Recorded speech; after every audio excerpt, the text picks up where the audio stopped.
ਵਾਹਿਗੁਰੂ। ਮਾਨਕ ਭਗਤ ਵੈਰਾਗ ਸ੍ਰੀ ਗੁਰੂ ਗ੍ਰੰਥ ਸਾਹਿਬ ਉਦਦ ਬੰਦ ਕਰ ਦੀ ਬੰਦੋਂ ਕਰ ਅਨੁਰਾਗ ਏਕ ਓੰਕਾਰ ਸਤਿਗੁਰੂ ਤੇ ਪ੍ਰਸਾਦ ਸਚ ਹੋਏ। ਵਾਹਿਗੁਰੂ ਜੀ ਕੀ ਫਤਿਹ ਹੈ ਵਿਘਨ ਵਿਨਾਸ਼ਨ ਸੋਏ। ਸ੍ਰੀ ਵਾਹਿਗੁਰੂ ਜੀ ਕੀ ਫਤਿਹ ਹੈ ਵਿਘਨ ਵਿਨਾਸ਼ਨ ਸੋਏ। ਸੁਖਾਓ ਟਲ ਗੁਰ ਸੇਵੀਐ ਨਿਸ ਸਹਿਜ ਦਰਸ਼ਨ ਪਰਸੈ ਗੁਰੂ ਕੈ ਜਨਮ ਮਰਨ ਦੁਖ ਜਾ। ਦਰਸ਼ਨ ਪਰਸੈ ਗੁਰੂ ਕੈ ਜਨਮ ਮਰਨ ਦੁਖ ਜਾਏ। ਦੋਹਰਾ ਤੇਗ ਬਹਾਦਰ ਸਤਿਗੁਰੂ ਦੁਰਗ ਥਿਰੇ ਇਸ ਰੀਤ ਤੁਰਕ ਹਰਖ ਉਰ ਮਹਿ ਅਦਕ ਜਾਨ ਦੀਨ ਕੀ ਜੀਤ। ਵਾਹਿਗੁਰੂ ਜੀ ਕਾ ਖਾਲਸਾ ਵਾਹਿਗੁਰੂ ਜੀ ਕੀ ਫਤਿਹ। ਪਤਿਤ ਪਾਵਨ ਕਿਰਪਾ ਨਿਧਾਨ ਗਰੀਬ ਨਵਾਜ ਸਤਿਗੁਰੂ ਸ੍ਰੀ ਗੁਰੂ ਗ੍ਰੰਥ ਸਾਹਿਬ ਜੀਆਂ ਦੀ ਪਵਿੱਤਰ ਪਾਵਨ ਹਜ਼ੂਰੀ ਅੰਦਰ ਵਿਰਾਜਮਾਨ ਹੋ ਰਹੀ ਗੁਰੂ ਕੀ ਸੰਗਤ ਆਪ ਸੰਗਤਾਂ ਨੇ ਸਤਿਗੁਰਾਂ ਦੇ ਦਰਬਾਰ ਅੰਦਰ ਬੈਠ ਕੇ ਵੈਰਾਗਮਈ ਗੁਰਬਾਣੀ ਦੇ ਕੀਰਤਨ ਮੁਕਤੀ ਅਤੇ ਭੁਗਤ ਪਦਾਰਥਾਂ ਨੂੰ ਦੇਣ ਵਾਲੀ ਗੁਰਬਾਣੀ ਦੇ ਕੀਰਤਨ ਆਪ ਸੰਗਤਾਂ ਨੇ ਸਰਵਣ ਕੀਤੇ। ਗੁਰੂ ਤੇਗ ਬਹਾਦਰ ਮਹਾਰਾਜ ਜੀਆਂ ਦੇ ਜੀਵਨ ਦੀ ਕਥਾ ਜੋ ਲੜੀਵਾਰ ਚੱਲ ਰਹੀ ਹੈ ਕਿ ਗੁਰੂ ਤੇਗ ਬਹਾਦਰ ਮਹਾਰਾਜ ਜੀਆਂ ਦੀ ਸ਼ਹੀਦੀ ਕਿਵੇਂ ਹੋਈ ਹੈ। ਜਦੋਂ ਮਹਾਰਾਜ ਜੀਆਂ ਦੇ ਸ਼ਹੀਦੀ ਦਿਹਾੜੇ ਆਉਂਦੇ ਨੇ ਉਦੋਂ ਇਹ ਪ੍ਰਸੰਗ ਜਿਹੜੇ ਨੇ ਬੜੇ ਛੋਟੇ ਛੋਟੇ ਲਫ਼ਜ਼ਾਂ ਦੇ ਵਿੱਚ ਥੋੜ੍ਹੇ ਸਮੇਂ ਵਿੱਚ ਸਾਨੂੰ ਥੋੜ੍ਹਾ ਇਤਿਹਾਸ ਸੁਣਨ ਵਾਸਤੇ ਪ੍ਰਾਪਤ ਹੁੰਦਾ।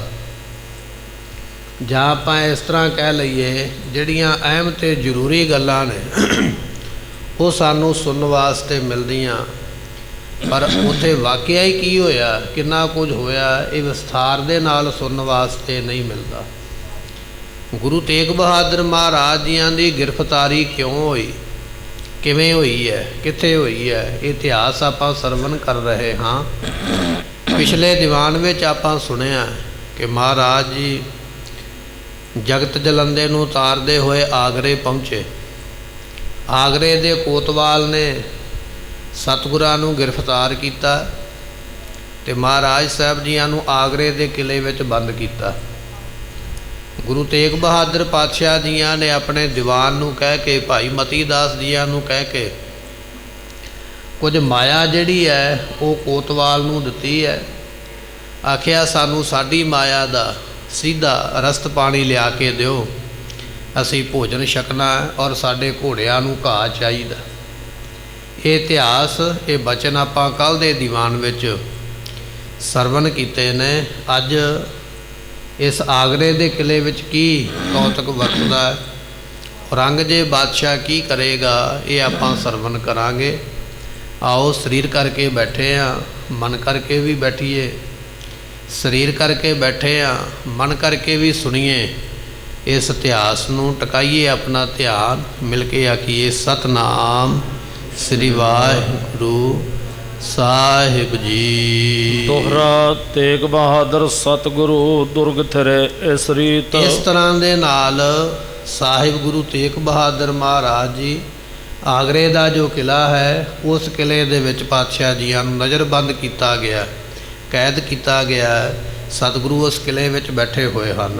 ਤੁਰਕ ਹਰਖ ਉਰ ਮਹਿ ਅਦਕ ਜਾਨ ਦੀਨ ਕੀ ਜੀਤ। ਜਿਹੜੇ ਆਗਰੇ ਦੇ ਮੁਗਲ ਸਿਪਾਹੀ ਨੇ, ਕੋਤਵਾਲ ਹੈ ਜਾਂ ਕਿਲ੍ਹੇਦਾਰ ਹੈ, ਇਹ ਬੜੇ ਖੁਸ਼ ਨੇ। ਕਹਿਣ ਲੱਗੇ ਬੜੀ ਖੁਸ਼ੀ ਦੀ ਗੱਲ ਹੈ, ਹੁਣ ਸਾਡੀ ਨੌਕਰੀ ਵੱਡੀ ਹੋ ਜਾਏਗੀ, ਸਾਡੀ ਨੌਕਰੀ ਵਿੱਚ ਸਾਡੀ ਤਰੱਕੀ ਹੋ ਜਾਏਗੀ, ਬਾਦਸ਼ਾਹ ਦੇ ਵੱਲੋਂ ਵੱਖਰੇ ਇਨਾਮ ਖਨਾਮ ਵੀ ਮਿਲਣਗੇ। ਇਸ ਗੱਲ ਦੀ ਖੁਸ਼ੀ ਹੈ।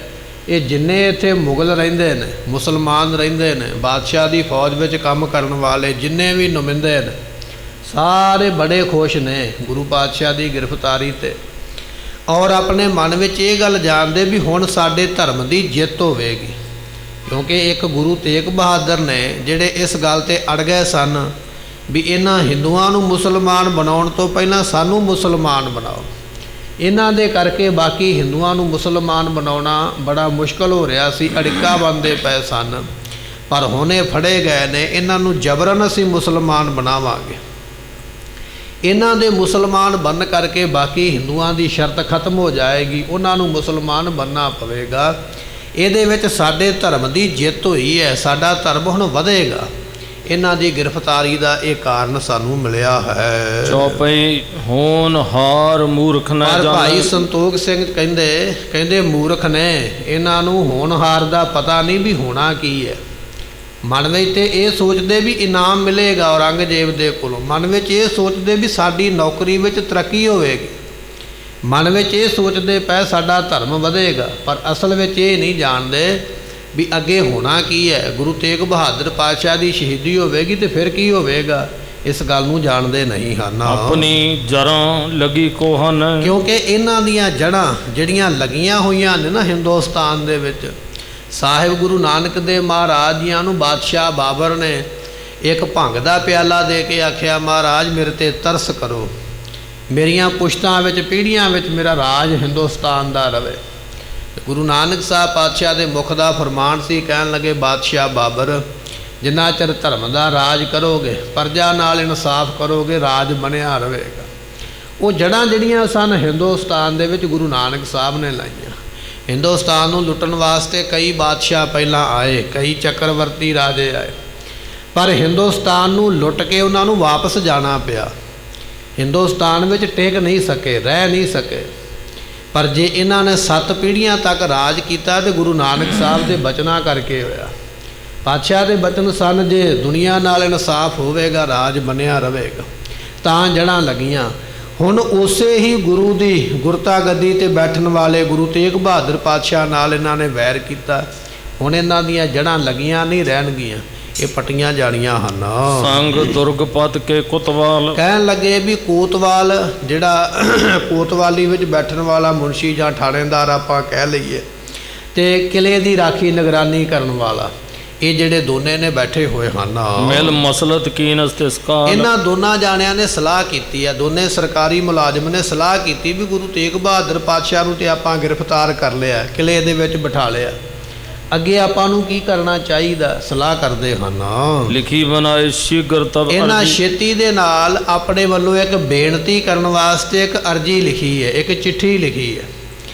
ਆਗਰੇ ਦੇ ਕੋਤਵਾਲ ਨੇ ਔਰ ਕਿਲੇਦਾਰ ਦੋਨਾਂ ਨੇ ਮਿਲ ਕੇ ਇੱਕ ਚਿੱਠੀ ਲਿਖੀ ਹੈ ਬਾਦਸ਼ਾਹ ਔਰੰਗਜ਼ੇਬ ਨੂੰ ਸੁਨੇਹਾ ਦੇਣ ਵਾਸਤੇ। ਹਜ਼ਰਤ ਪਾਏ ਆਪ ਕੀ ਮਰਜ਼ੀ, ਉਹਦੇ ਵਿੱਚ ਇਹ ਲਿਖਿਆ, ਐ ਬਾਦਸ਼ਾਹ ਸਲਾਮਤ, ਤੁਹਾਡੀ ਮਰਜ਼ੀ ਕਰਕੇ, ਤੁਹਾਡੇ ਜਿਸ ਤਰ੍ਹਾਂ ਤੁਹਾਡੀ ਮਰਜ਼ੀ ਸੀ ਵੀ ਗੁਰੂ ਨੂੰ ਫੜਨਾ ਹੈ, ਗ੍ਰਿਫਤਾਰ ਕਰਨਾ ਹੈ, ਤੁਹਾਡੀ ਮਰਜ਼ੀ ਦੇ ਨਾਲ ਅਸੀਂ ਇਹ ਸਾਰਾ ਕੁਝ ਕੀਤਾ ਹੈ। ਹਿੰਦੂਨ ਗੁਰ ਸ਼੍ਰੀ ਤੇਗ ਬਹਾਦਰ, ਹਿੰਦੂਆਂ ਦੇ ਔਰ ਜਿਹੜੇ ਸਿੱਖਾਂ ਦੇ ਗੁਰੂ ਨੇ ਸਾਹਿਬ ਗੁਰੂ ਤੇਗ ਬਹਾਦਰ ਪਾਤਸ਼ਾਹ ਜਿਨ੍ਹਾਂ ਦਾ ਨਾਮ ਹੈ, ਰਾਖੇ ਰੋਗ ਦੁਰਗ ਮਹਿ ਸਾਦਰ, ਅਸੀਂ ਬੜੇ ਸਤਿਕਾਰ ਦੇ ਨਾਲ ਉਹਨਾਂ ਨੂੰ ਕਿਲੇ ਵਿੱਚ ਰੋਕ ਲਿਆ ਹੈ, ਕਿਲੇ ਵਿੱਚ ਅਸੀਂ ਨਜ਼ਰਬੰਦ ਕਰ ਲਿਆ। ਚਿੱਠੀ ਲਿਖੀ ਹੈ ਇਹਨਾਂ ਦੋਨਾਂ ਬੰਦਿਆਂ ਨੇ ਔਰੰਗਜ਼ੇਬ ਬਾਦਸ਼ਾਹ ਨੂੰ ਦਿੱਲੀ ਭੇਜਣ ਵਾਸਤੇ ਕਿ ਗੁਰੂ ਤੇਗ ਬਹਾਦਰ ਪਾਤਸ਼ਾਹ ਨੂੰ ਅਸੀਂ ਆਗਰੇ ਤੋਂ ਗ੍ਰਿਫਤਾਰ ਕੀਤਾ।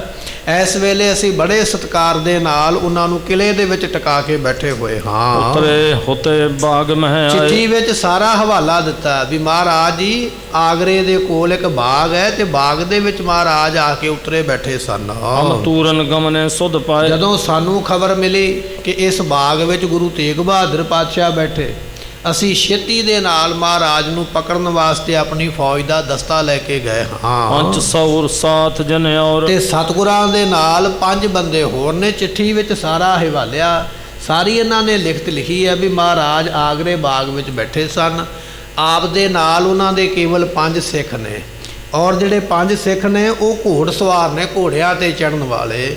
ਉਹਨਾਂ ਕੋਲ 5 ਘੋੜੇ ਤੇ 5 ਹੀ ਸਿੱਖ ਨੇ। 6ਵੇਂ ਮਹਾਰਾਜ ਆਪ ਨੇ ਇਸ ਤਰ੍ਹਾਂ ਚਿੱਠੀ ਵਿੱਚ ਉਹਨਾਂ ਨੇ ਲਿਖਿਆ ਹੈ। ਆਨੇ ਸਾਥ ਜਾਏ ਤਿਸ ਠੌਰ। ਤੇ ਅਸੀਂ ਗਏ ਆ ਆਪਣੀ ਫੌਜ ਲੈ ਕੇ ਤੇ ਫਿਰ ਉਹਨਾਂ ਨੂੰ ਬਾਗ ਦੇ ਵਿੱਚੋਂ ਲੈ ਕੇ ਤੇ ਆਪਣੇ ਕੋਲ ਇੱਥੇ ਕਿਲੇ ਦੇ ਅੰਦਰ ਆਏ ਹਾਂ। ਅਬਰਾਬਰ ਕੀ ਮਰਜ਼ੀ ਜੈਸੇ। ਹੁਣ ਅਸੀਂ ਉਹਨਾਂ ਨੂੰ ਕਿਲੇ ਵਿੱਚ ਰੱਖ ਲਿਆ, ਕਿਲੇ ਦਾ ਦਰਵਾਜ਼ਾ ਬੰਦ ਕਰ ਦਿੱਤਾ, ਅੰਦਰ ਉਹਨਾਂ ਦਾ ਸਤਿਕਾਰ ਕਾਇਮ ਹੈ। ਹੁਣ ਬਾਦਸ਼ਾਹ ਸਲਾਮਤ, ਜਿਵੇਂ ਅੱਗੇ ਤੁਹਾਡੀ ਮਰਜ਼ੀ ਹੈ। ਔਰੰਗਜ਼ੇਬ ਕੀ ਚਾਹੁੰਦਾ? ਜਿਵੇਂ ਔਰੰਗਜ਼ੇਬ ਦੀ ਮਰਜ਼ੀ ਹੈ, ਜਿਵੇਂ ਬਾਦਸ਼ਾਹ ਦੀ ਮਰਜ਼ੀ ਹੋਵੇਗੀ, ਸਲਾਹ ਹੋਵੇਗੀ। ਲਿਖ ਪਰਵਾਨਾ ਪਠੀਐ ਤੈਸੇ। ਸਾਨੂੰ ਚਿੱਠੀ ਲਿਖ ਕੇ ਭੇਜੋ ਆਪਣਾ ਹੁਕਮ ਇੱਧਰ ਨੂੰ। ਹੁਣ ਸਾਨੂੰ ਦੱਸੋ ਵੀ ਸਾਨੂੰ ਕੀ ਕਰਨਾ ਚਾਹੀਦਾ। ਤੁਹਾਡਾ ਹੁਕਮ ਲੈ ਕੇ ਅਸੀਂ ਗੁਰੂ ਨੂੰ ਗ੍ਰਿਫਤਾਰ ਤੇ ਕਰ ਲਿਆ, ਨਜ਼ਰਬੰਦ ਤੇ ਕਰ ਲਿਆ, ਪਰ ਹੁਣ ਅੱਗੇ ਗੁਰੂ ਨਾਲ ਕੀ ਕਰਨਾ ਉਹ ਤੁਹਾਡੀ, ਜਿਵੇਂ ਤੁਹਾਡਾ ਹੁਕਮ ਆਵੇਗਾ, ਜਿਵੇਂ ਤੁਸੀਂ ਆਖੋਗੇ ਉਸੇ ਤਰ੍ਹਾਂ ਕਰਾਂਗੇ। ਇਮ ਕਾਗਜ਼ ਪਰ ਲਿਖਿਓ ਬਣਾਈ। ਕਹਿੰਦੇ ਵੀ ਇਸ ਤਰ੍ਹਾਂ ਕਾਗਜ਼ ਦੇ ਉੱਪਰ ਚਿੱਠੀ ਚੰਗੀ ਤਰ੍ਹਾਂ ਬਣਾ ਕੇ, ਰਿਪੋਰਟ ਬਣਾ ਕੇ ਇਹਨਾਂ ਨੇ ਆਗਰੇ ਤੋਂ ਉਸ ਵੇਲੇ ਤਿਆਰ ਕੀਤੀ ਹੈ। ਕਹਿਓ ਸੌਰ ਸੰਗ ਸਮਝਾਈ। ਤੇ ਕਹਿਣ ਲੱਗੇ ਜਿਹੜਾ ਚੱਲਿਆ ਨਾ ਚਿੱਠੀ ਲੈ ਕੇ, ਉਹਨੂੰ ਚੰਗੀ ਤਰ੍ਹਾਂ ਸਮਝਾਇਆ। ਕੁਝ ਗੱਲਾਂ ਤੇ ਚਿੱਠੀ ਵਿੱਚ ਲਿਖੀਆਂ ਗਈਆਂ, ਕੁਝ ਗੱਲਾਂ ਜ਼ੁਬਾਨੀ ਕਹੀਆਂ ਗਈਆਂ ਵੀ ਆਹ ਗੱਲਾਂ ਤੂੰ ਜ਼ੁਬਾਨੀ ਬੋਲ ਕੇ ਵੀ ਕਹਿ ਸਕਦਾ। ਸਰਕਾਰੀ ਲਿਖਤ ਜਿਹੜੀ ਹੈ, ਸਰਕਾਰੀ ਸੰਦੇਸ਼ੇ ਜਿਹੜੇ ਸਨ ਉਸ ਵੇਲੇ ਊਠਣੀ ਦੇ ਉੱਪਰ ਜਾਂ ਊਠ ਦੇ ਉੱਪਰ ਬੈਠ ਕੇ ਜਿਹੜੇ ਕਰਮਚਾਰੀ ਸਾਨੂੰ ਲੈ ਕੇ ਆਉਂਦੇ ਸਨ ਵੀ ਛੇਤੀ ਨਾਲ ਇਹਦੀ ਸਵਾਰੀ ਤੇਜ਼, ਛੇਤੀ ਸਫ਼ਰ ਕਰਨ ਵਾਲੀ ਹੈ ਅਤੇ ਭੁੱਖ ਤੇ ਪਿਆਸ ਨੂੰ ਵੀ ਊਠ ਲੰਮਾ ਸਮਾਂ ਸਹਾਰ ਸਕਦਾ ਹੈ, ਲੱਤਾਂ ਲੰਮੀਆਂ, ਵੱਡੀ ਪੁਲਾਂਘ ਪੁੱਟਦਾ, ਛੇਤੀ ਸਫ਼ਰ ਨਿਬੇੜਦਾ। ਇਸ ਤਰ੍ਹਾਂ ਸਰਕਾਰੀ ਫਰਮਾਨ ਲੈ ਕੇ ਊਠਾਂ ਤੇ ਸਵਾਰ ਜਿਹੜੇ ਆਦਮੀ ਨੇ ਆਗਰੇ ਤੋਂ ਚੱਲ ਪਏ ਹਨ। ਨਹਿ ਬਿਲਮੋ ਬਿਸਰਾਮੋ ਥੋੜਾ। ਉਹ ਬੰਦਿਆਂ ਨੂੰ ਚੱਲਣ ਲੱਗਿਆ ਆਗਰੇ ਦੇ ਫੌਜਦਾਰ ਨੇ ਆਖਿਆ ਰਾਹ ਵਿੱਚ ਦੇਰੀ ਨਾ ਕਰਿਓ, ਇਹ ਨਾ ਹੋਵੇ ਥੋੜ੍ਹਾ ਜਿਹਾ ਸਫ਼ਰ ਤੈਅ ਕਰਕੇ ਤੁਸੀਂ ਸੌਂ ਜਾਓ ਵੀ ਆਰਾਮ ਕਰ ਲਈਏ, ਥੱਕ ਗਏ। ਨਹੀਂ, ਰਸਤੇ ਵਿੱਚ ਬਹੁਤ ਘੱਟ ਆਰਾਮ ਕਰਨਾ। ਜਦੋਂ ਬੇਵੱਸ ਹੋ ਜਾਵੇ ਨਾ ਸਰੀਰ ਵੀ ਆਰਾਮ ਕਰਨ ਤੋਂ ਰਹਿ ਨਹੀਂ ਸਕਦਾ, ਉਦੋਂ ਆਰਾਮ ਕਰਨਾ, ਨਹੀਂ ਤੇ ਸਫ਼ਰ ਕਰਨਾ ਹੈ, ਬਹੁਤਾ ਟਾਈਮ ਨਹੀਂ ਲਾਉਣਾ ਹੈ। ਦੌਰਿਓ ਜਾਹੋ ਸ਼ਾਹ ਕੀ ਔਰ। ਜਿਸ ਥਾਂ ਤੇ ਬਾਦਸ਼ਾਹ ਔਰੰਗਜ਼ੇਬ ਬੈਠਾ, ਕਿੱਥੇ ਬੈਠਾ? ਦਿੱਲੀ ਦੇ ਵਿੱਚ। ਉਥੇ ਦੌੜ ਕੇ ਜਾਣਾ ਕਰੋ। ਪਹੁੰਚੋ ਜਾਏ ਦਿਓ ਤਵੇ ਅਰਜੀ। ਤੇ ਪਹੁੰਚੋ ਜਾ ਕੇ, ਇਹ ਸਾਡੇ ਵੱਲੋਂ ਚਿੱਠੀ ਜਿਹੜੀ ਅਸੀਂ ਲਿਖੀ ਹੈ, ਪੱਤਰਕਾ ਕਹਿ ਦਈਏ ਜਾਂ ਦਰਖਾਸਤ ਲਿਖੀ ਹੈ, ਇਹ ਜਾ ਕੇ ਔਰੰਗਜ਼ੇਬ ਨੂੰ ਦੇਣਾ ਕਰੋ। ਔਰ ਕਰ ਲਿਖਿਆ ਬਾਹਰ ਨਿਜ ਮਰਜੀ। ਤੇ ਫਿਰ ਇਸ ਚਿੱਠੀ ਨੂੰ ਪੜ੍ਹੇਗਾ ਬਾਦਸ਼ਾਹ ਔਰੰਗਜ਼ੇਬ ਆਪਣੀ ਕਚਹਿਰੀ ਦੇ ਵਿੱਚ। ਫਿਰ ਬਾਦਸ਼ਾਹ ਔਰੰਗਜ਼ੇਬ ਚਿੱਠੀ ਦਾ ਉੱਤਰ ਲਿਖੇਗਾ ਵੀ ਅੱਗੇ ਕੀ ਕਰਨਾ ਹੈ। ਸਭ ਸੁਧ ਦੇ ਆਓ ਤਤਕਾਲ। ਉਹਨਾਂ ਚਿੱਠੀ ਲੈ ਕੇ ਆਉਣ ਵਾਲਿਆਂ ਨੂੰ ਸਮਝਾਉਂਦਾ ਪਿਆ ਆਗਰੇ ਦਾ ਕੋਤਵਾਲ, ਜਿਵੇਂ ਬਾਦਸ਼ਾਹ ਲਿਖੇਗਾ ਚਿੱਠੀ ਵਿੱਚ, ਉਹ ਚਿੱਠੀ ਉੱਥੋਂ ਲੈ ਕੇ ਤੇ ਛੇਤੀ ਨਾਲ ਫਿਰ ਤੂੰ ਦਿੱਲੀੋਂ ਚੱਲ ਕੇ ਸਾਡੇ ਕੋਲ ਆਗਰੇ ਪਹੁੰਚਣਾ ਹੈ। ਫਿਰ ਉਸ ਚਿੱਠੀ ਦੇ ਮੁਤਾਬਕ ਅਸੀਂ ਕਾਰਵਾਈ ਕਰਾਂਗੇ। ਲੈ ਇਨਾਮ ਕੋ ਦਰਬ ਬਿਸਾਲਾ। ਤੇ ਅਸੀਂ ਬਾਦਸ਼ਾਹ ਦੇ ਕੋਲੋਂ ਇਸ ਕੰਮ ਦਾ ਵੱਡਾ ਇਨਾਮ ਸਾਨੂੰ ਪ੍ਰਾਪਤ ਹੋਵੇਗਾ, ਬਹੁਤੀ ਮਾਇਆ ਸਾਨੂੰ ਮਿਲਣੀ ਹੈ। ਸੁਨ ਸੌਰ ਹੈ ਦੀਨ ਨਿਹਾਰੀ। ਕਹਿਣ ਲੱਗੇ ਵੀ ਜਿਹੜੇ ਉਹ ਚਿੱਠੀ ਲੈ ਕੇ ਆਉਣ ਵਾਲੇ ਸਨ, ਉਹ ਕਹਿਣ ਲੱਗੇ ਠੀਕ ਹੈ। ਉਹਨਾਂ ਛੇਤੀ ਨਾਲ ਘੋੜਿਆਂ ਨੂੰ ਖੁਰਾਕ ਦਿੱਤੀ ਹੈ, ਦਾਣਾ ਪਾਣੀ ਦਿੱਤਾ ਤੇ ਚੱਲਣ ਵਾਸਤੇ ਤਿਆਰ ਹੋਏ ਹਨ। ਜ਼ੀਨ ਪਾਏ ਕੀਨਸ ਅਸਵਾਰੀ। ਅਤੇ ਘੋੜਿਆਂ ਤੇ ਚੱਲਣ ਵੇਲੇ ਕਾਠੀਆਂ, ਊਠਾਂ ਤੇ ਚੜਨ ਵੇਲੇ ਜੋ ਵੀ ਸਵਾਰੀ ਤਿਆਰ ਕਰਨੀ ਕੀਤੀ ਹੈ। ਦਿੱਲੀ ਕੇ ਮਾਕੋ ਤਬ ਇਹ ਚੱਲਾ। ਆਗਰੇ ਤੋਂ ਚੱਲ ਪਏ ਭਾਈ। ਆਗਰੇ ਤੋਂ ਦਿੱਲੀ ਆਉਣ ਵਾਸਤੇ ਜਿਹੜਾ ਰਸਤਾ ਸੀ ਨਾ, ਉਸ ਰਸਤੇ ਤੇ ਚੱਲੇ ਹਨ। ਬਿਲੰਬ ਹੀ ਨਾ ਸ਼ੀਘਰ ਇਹ ਵਿਸਾਲਾ। ਰਸਤੇ ਵਿੱਚ ਬਹੁਤਾ ਟਾਈਮ ਨਹੀਂ ਲਾਉਂਦੇ। ਜਦੋਂ ਬਹੁਤੇ ਕਿਤੇ ਥੱਕ ਜਾਂਦੇ ਤੇ ਘੰਟਾ ਅੱਧਾ ਘੰਟਾ ਆਰਾਮ ਕਰਦੇ, ਫਿਰ ਚੱਲ ਪੈਂਦੇ, ਨਾ ਟਾਈਮ ਲੱਗੇ। ਰਾਤ ਨੂੰ ਵੀ ਸਫ਼ਰ ਕਰਦੇ, ਦਿਨੇ ਵੀ ਸਫ਼ਰ ਕਰਦੇ, ਛੇਤੀ ਨਾਲ ਦੌੜੇ ਆਉਂਦੇ ਹਨ।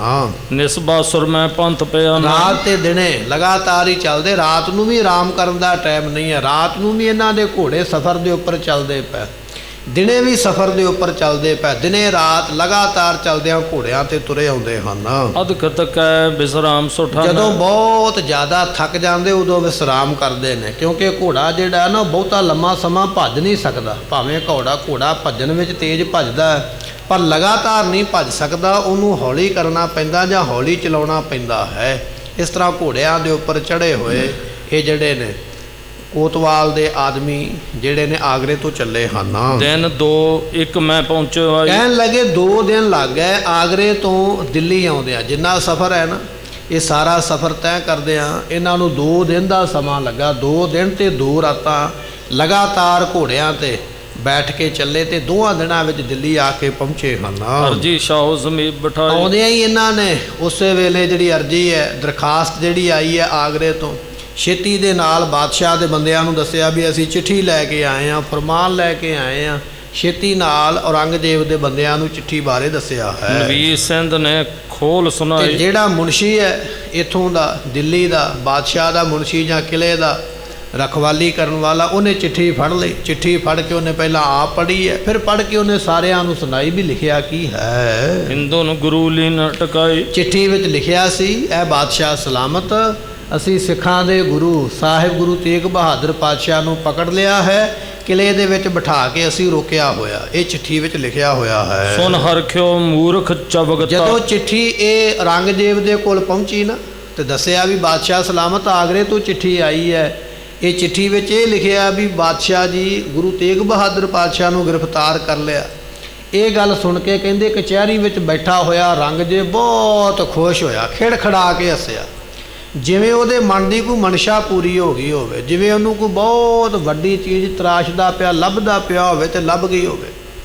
ਕਹਿਣ ਲੱਗੇ ਔਰੰਗਜ਼ੇਬ ਚਿੱਠੀ ਸੁਣ ਕੇ ਕਿ ਗੁਰੂ ਨੂੰ ਗ੍ਰਿਫਤਾਰ ਕਰ ਲਿਆ, ਖਿੜਖੜਾ ਕੇ ਹੱਸਿਆ, ਬੜਾ ਖੁਸ਼ ਹੋਇਆ ਹੈ। ਅਵਨੀ ਰਾਜ ਤੇਜ ਮਦ ਮਤਾ। ਕਿਉਂਕਿ ਇਸ ਦੇ ਕੋਲ ਧਰਤੀ ਦਾ ਰਾਜ ਹੈ ਨਾ, ਹਿੰਦੁਸਤਾਨ ਦਾ, ਤੇ ਰਾਜ ਦੇ ਹੰਕਾਰ ਵਿੱਚ ਮਸਤ ਹੈ। ਜਿਵੇਂ ਹਾਥੀ ਨੂੰ ਸ਼ਰਾਬ ਪਿਲਾ ਦਈਏ ਤੇ ਉਹਨੂੰ ਫਿਰ ਡਰ ਕੋਈ ਨਹੀਂ, ਉਹ ਮਸਤ ਚਾਲ ਚੱਲਦਾ ਹੈ। ਕਹਿਣ ਲੱਗੇ ਔਰੰਗਜ਼ੇਬ ਨੂੰ ਜਿਹੜਾ ਨਸ਼ਾ ਚੜਿਆ ਨਾ, ਉਹ ਹਿੰਦੁਸਤਾਨ ਦੇ ਰਾਜ ਦਾ ਨਸ਼ਾ ਚੜਿਆ ਵੀ ਮੈਂ ਏਡਾ ਵੱਡਾ ਬਾਦਸ਼ਾਹ। ਹੰਕਾਰ ਹੈ ਮਨ ਦੇ ਵਿੱਚ, ਰਾਜ ਦੇ ਹੰਕਾਰ ਵਿੱਚ ਮਸਤ ਹੋਇਆ ਫਿਰਦਾ ਹੈ। ਕਹਿ ਤੂਰਨ ਉਮਰਾਰ ਚੜਾਇਓ। ਇਸ ਨੇ ਛੇਤੀ ਦੇ ਨਾਲ ਚਿੱਠੀ ਪੜ੍ਹ ਕੇ ਜਵਾਬ ਦੇਣ ਵਾਸਤੇ ਇਹਨਾਂ ਆਪਣਾ ਵਜ਼ੀਰ ਭੇਜਿਆ। ਕਹਿਣ ਲੱਗਾ ਵੀ ਉੱਥੇ ਇੰਨੀ ਫੌਜ ਨਹੀਂ ਹੈ ਜਿਹੜੀ ਗੁਰੂ ਨੂੰ ਅਟਕਾ ਸਕੇ ਜਾਂ ਗੁਰੂ ਨੂੰ ਗ੍ਰਿਫਤਾਰ ਕਰਕੇ ਸਾਡੇ ਤੱਕ ਲਿਆ ਸਕੇ। ਇਹਨੇ ਆਪਣਾ ਇੱਕ ਵਜ਼ੀਰ ਤਿਆਰ ਕੀਤਾ ਤੇ ਉਸ ਨੂੰ ਆਖਿਆ ਹੈ ਲਸ਼ਕਰ ਸੰਗ ਸਮੂਹ ਪਠਾਇਓ। ਇਸ ਦੇ ਨਾਲ ਫੌਜ ਭੇਜੀ ਹੈ। ਕਹਿਣ ਲੱਗਾ ਇੱਥੋਂ ਫੌਜ ਲੈ ਕੇ ਜਾ, ਦਿੱਲੀ ਦੇ ਵਿੱਚੋਂ ਵੱਡੀ ਫੌਜ ਲੈ ਕੇ ਜਾਣਾ ਕਰ। ਸਭ ਹਜ਼ਾਰ ਦਵਾਦਸ ਅਸਵਾਰ। ਕਹਿਣ ਲੱਗੇ ਵੀ 12,000 ਫੌਜ ਦਾ ਦਸਤਾ ਵਜ਼ੀਰ ਭੇਜਿਆ ਔਰੰਗਜ਼ੇਬ ਨੇ ਦਿੱਲੀੋਂ ਗੁਰੂ ਤੇਗ ਬਹਾਦਰ ਪਾਤਸ਼ਾਹ ਨੂੰ ਆਗਰਿਓਂ ਗ੍ਰਿਫਤਾਰ ਕਰਕੇ ਲਿਆਉਣ ਵਾਸਤੇ। 12,000 ਸਿਪਾਹੀ ਤੇ 12,000 ਸਿਪਾਹੀ ਨੂੰ ਸੰਦੇਸ਼ ਦੇਣ ਵਾਲਾ, ਹੁਕਮ ਦੇਣ ਵਾਲਾ ਵਜ਼ੀਰ ਔਰੰਗਜ਼ੇਬ ਨੇ ਤਿਆਰ ਕਰਵਾਇਆ। ਇਹ ਵਜ਼ੀਰ ਜਿਹੜਾ ਔਰੰਗਜ਼ੇਬ ਦੀ 12,000 ਫੌਜ ਲੈ ਕੇ ਦਿੱਲੀ ਤੋਂ ਚੱਲਿਆ ਚਲੇ ਆਗਰੇ ਪੰਥ ਮਝਾਰ। ਤੇ 12,000 ਫੌਜ ਸਮੇਤ ਵਜ਼ੀਰ ਦੇ ਦਿੱਲੀੋਂ ਚੱਲ ਪਈ, ਆਗਰੇ ਨੂੰ ਕੂਚ ਕਰ ਦਿੱਤਾ। ਸਤਿਗੁਰਾਂ ਦੇ ਕੋਲ ਪਹੁੰਚਣਾ ਹੈ। ਨਰ ਪੱਠ ਪੁੰਨ ਕੀਨਸ ਤਕਰਾਈ। ਤੇ ਫਿਰ ਮਨੁੱਖ ਭੇਜ ਕੇ ਤਕੜਾਈ ਵੀ ਕੀਤੀ। ਵੇਖਿਓ ਕਿਤੇ ਵਸਾ ਨਾ ਕਰ ਜਾਇਓ, ਕਿਤੇ ਕਚਿਆਈ ਨਾ ਕਰ ਜਾਇਓ, ਕਿਤੇ ਗੁਰੂ ਗ੍ਰਿਫਤਾਰ ਕੀਤਾ ਕਿਤੇ ਭੱਜ ਨਾ ਜਾਵੇ ਸਾਡੇ ਕੋਲੋਂ, ਤਕੜਾਈ ਕਰਕੇ ਰੱਖਣੀ ਹੈ। ਇਸ ਤਰ੍ਹਾਂ ਬਾਦਸ਼ਾਹ ਨੇ ਆਖਿਆ ਹੈ। ਸਬਦ ਕਰ ਰੱਖੋ ਚੁਕਸਾਈ। ਤੇ ਨਾਲ ਇਹ ਵੀ ਆਖਿਆ ਵੀ ਚੌਕਸਾਈ ਰੱਖਣੀ ਹੈ, ਹੁਸ਼ਿਆਰੀ ਰੱਖਣੀ ਹੈ, ਸਾਵਧਾਨ ਰਹਿਣਾ ਹੈ। ਗੁਰੂ ਕਿਸੇ ਤਰ੍ਹਾਂ ਦੀ ਚਲਾਕੀ ਕੋਈ ਨਾ ਕਰੇ, ਐਸੀ ਚਲਾਕੀ ਹੁਸ਼ਿਆਰੀ ਦੇ ਨਾਲ ਲੈ ਕੇ ਆਉਣਾ ਕਰੋ। ਅਜ਼ਮਤਵੰਤ ਕਿਤਕ ਕਹਿ ਜਗ ਮੈਂ। ਤੇ ਦੁਨੀਆ ਦੇ ਲੋਕ ਕਹਿੰਦੇ ਨੇ ਵੀ ਗੁਰੂ ਸ਼ਕਤੀ ਵਾਲਾ ਹੈ ਤੇ ਸ਼ਕਤੀ ਦੇ ਨਾਲ ਗੁਰੂ ਕੁਝ ਵੀ ਕਰ ਸਕਦਾ ਹੈ। ਇਹ ਦੁਨੀਆ ਦੇ ਲੋਕ ਕਹਿੰਦੇ ਨੇ ਵੀ ਗੁਰੂ ਅਜ਼ਮਤ ਵਾਲਾ ਹੈ, ਗੁਰੂ ਕਰਾਮਾਤੀ ਹੈ। ਇਹ ਦੁਨੀਆ ਦੇ ਲੋਕ ਆਖਦੇ। ਜਦੋਂ ਬੰਦਾ ਸਿੰਘ ਬਹਾਦਰ ਨੂੰ ਪਕੜਿਆ ਨਾ ਨੰਗਲ ਦੀ ਗੜੀ ਵਿੱਚੋਂ, ਗੁਰਦਾਸਪੁਰ ਦੇ ਇਲਾਕੇ ਵਿੱਚੋਂ ਬਾਬਾ ਬੰਦਾ ਸਿੰਘ ਬਹਾਦਰ ਨੂੰ ਗ੍ਰਿਫਤਾਰ ਕੀਤਾ। ਗ੍ਰਿਫਤਾਰ ਕਰਕੇ ਤੇ ਲੋਹੇ ਦੇ ਪਿੰਜਰੇ ਵਿੱਚ ਬੰਦ ਕੀਤਾ ਗਿਆ। ਲੋਹੇ ਦਾ ਪਿੰਜਰਾ ਜਿਹਦੇ ਵਿੱਚ ਬਾਬਾ ਬੰਦਾ ਸਿੰਘ ਨੂੰ ਬਹਾਦਰ ਨੂੰ ਗ੍ਰਿਫਤਾਰ ਕੀਤਾ, ਉਸ ਪਿੰਜਰੇ ਨੂੰ ਹਾਥੀ ਉੱਪਰ ਰੱਖਿਆ ਗਿਆ, ਹਾਥੀ ਦੇ ਨਾਲ ਬੰਨ੍ਹਿਆ ਗਿਆ। ਤੇ ਉਸ ਹਾਥੀ ਦੇ ਉੱਪਰ ਇੱਕ ਮੁਗਲ ਸਿਪਾਹੀ ਜਿਹੜਾ ਨਾ ਨੰਗੀ ਤਲਵਾਰ ਦੇ ਕੇ ਉਹ ਨਾਲ ਪਿੰਜਰੇ ਦੇ ਖੜਾ ਕੀਤਾ ਗਿਆ ਹਾਥੀ ਦੇ ਉੱਪਰ।